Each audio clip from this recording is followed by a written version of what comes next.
AI is not your super smart intern. The only intern that it's like is if the character Lucy from 50 First Dates had her accident right before her first day of work. It has to relearn how to do things every time you ask it to do something. And yes, you can give it skills which provide a focused group of documents to review for each session. But make no mistake, it is relearning them each time.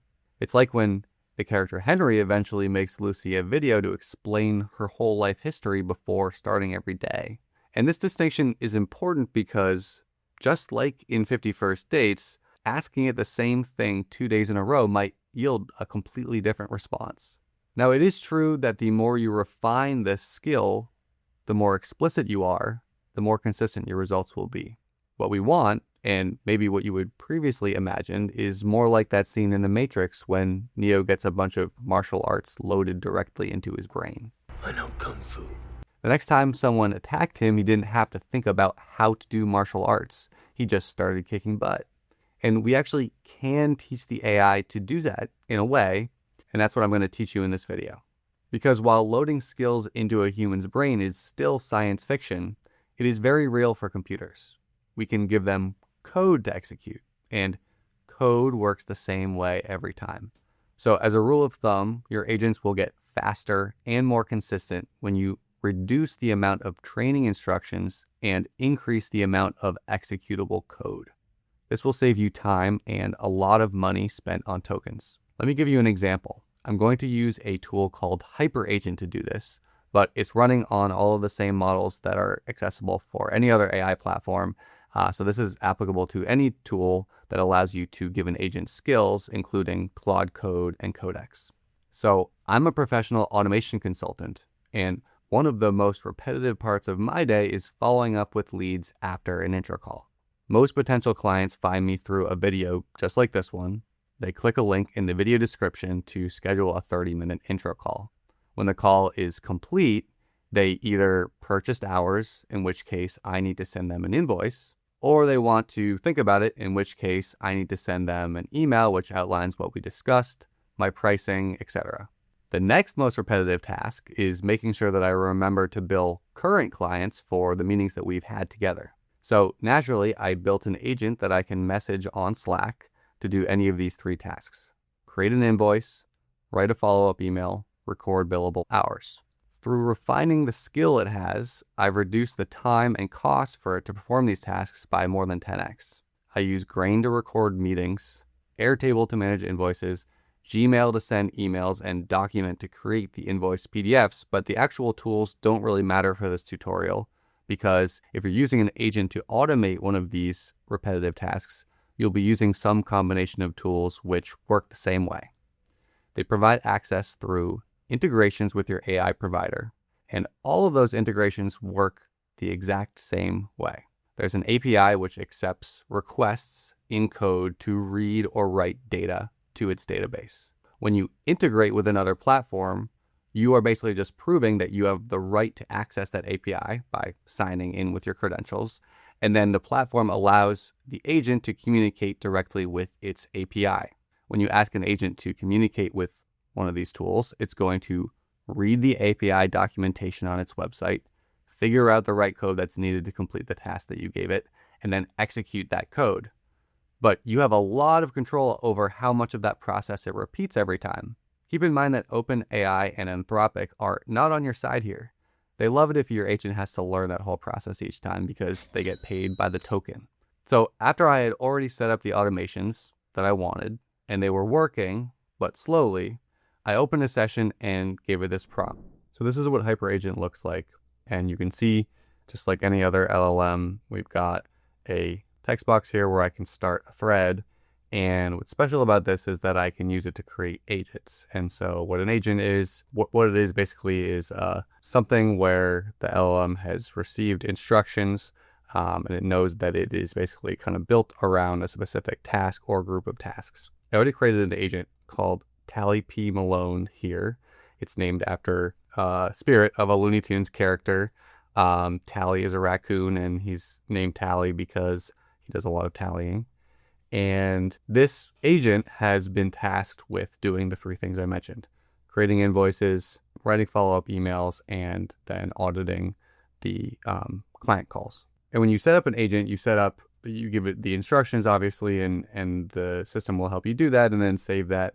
But then you also set up integrations. And so if I go into here, I can see that I have all these integrations that are available, and I have set up integrations with Airtable, Gmail, Slack, and Google Calendar. An agent then also has skills. So if I go click more here and look at the skills, then I can see the skills that it has for looking at meeting recordings and the summary so that it can write the emails, how to create invoices in my Airtable database, and then also how to look at Google Calendar to see what meetings I haven't built yet.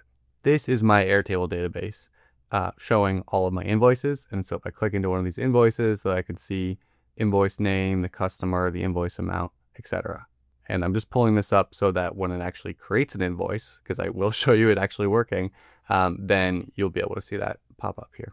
So what I want to show you though is the point of this video is how we actually refine the agent. So when I initially created it, I opened up a new thread like this one after integrating the different platforms that I needed. And then I gave it the instructions of those 3 things that I wanted to do and let it figure those pieces out and then start to build skills. And because I have integrated this with Slack as well, I can actually communicate with the agent through Slack.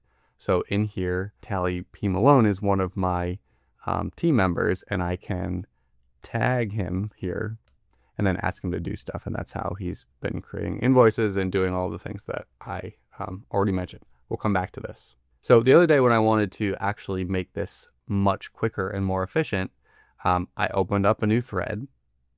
That's this one. I've been asking Tally to do a few things regularly.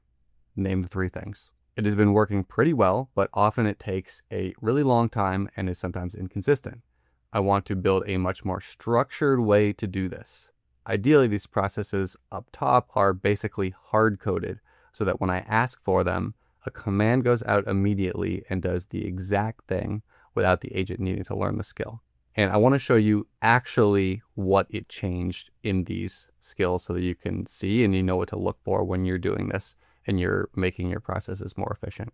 So this is a handy little comparison tool that the agent created for me to show what it had before and then what it has now.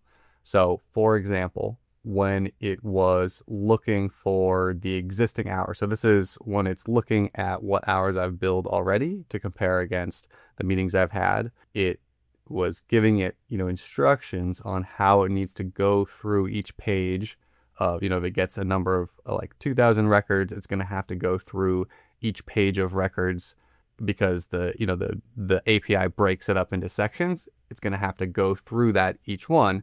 It doesn't say how it's going to have to do that. The AI does not communicate with the API with natural language. It communicates with code. And so instead of this, it replaced it with a looping code that actually goes through each page. Now I could go through all these. These are all very similar examples of that. So this one is about like a time zone conversion. So it's accurately looking at, the duration of meetings. And it took something that described that it needed to account for that and instead wrote an actual formula in order to do that.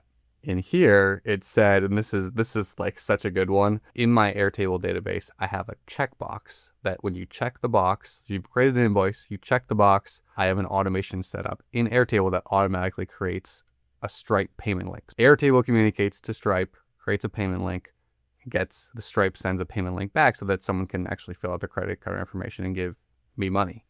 And in here, it literally said, like, check the box. There's a checkbox, find it and do that. Like, it's going to have to figure out what the heck that checkbox is called every single time. Instead of that, it actually gave it like a much more specific instructions here that name what the fields are actually named in the database and then how to actually tell it what to do here.